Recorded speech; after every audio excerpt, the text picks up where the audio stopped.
И сегодня же Адам Горданов был представлен коллективу регионального управления. Воронин поздравил Адама Горданова с назначением и пожелал, чтобы в управлении региона сложился крепкий коллектив.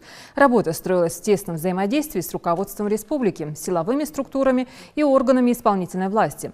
Глава региона, в свою очередь, подчеркнул, что от эффективной работы судебных приставов зависят общие показатели исполнения судебных решений по региону. По его словам, сотрудникам управления важно абстрагироваться от частных проблем и правильно расставлять акценты. Управление ФССП по Республике Ингушетия всегда у нас было под особым вниманием. На сегодняшний день с приходом нового главного судебного пристава мы возлагаем добрые надежды на то, что ваше управление,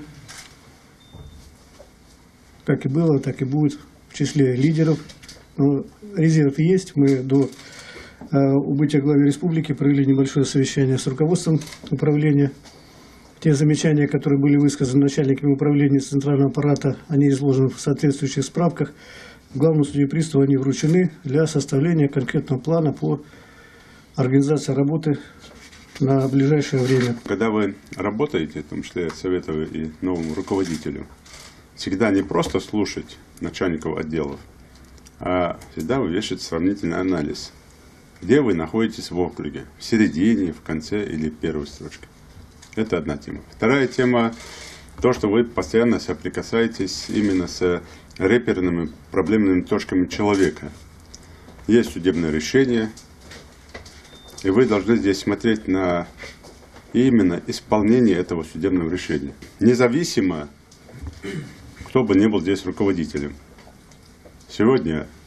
Вчера был Аздоев, сегодня Горданов, завтра еще кто-то. Да вы выполняете свои обязанности. Вот выполняйте их и все.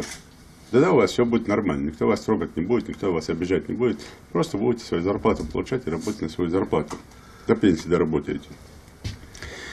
Дальше. Очень серьезно надо обратить внимание на муниципальные участки.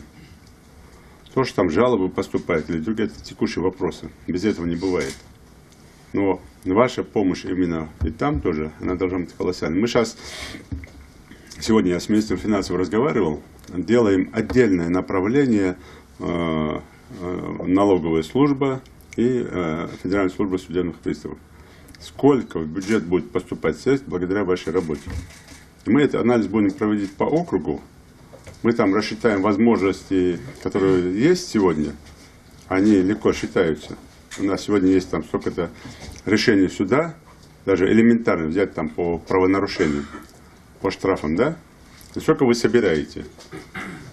Это все-таки наши доходы, собственно, это все-таки бюджет. Поэтому здесь тоже надо будет отвечать каждому по направлению. Я думаю, новый руководитель еще до этого вас доведет эту информацию.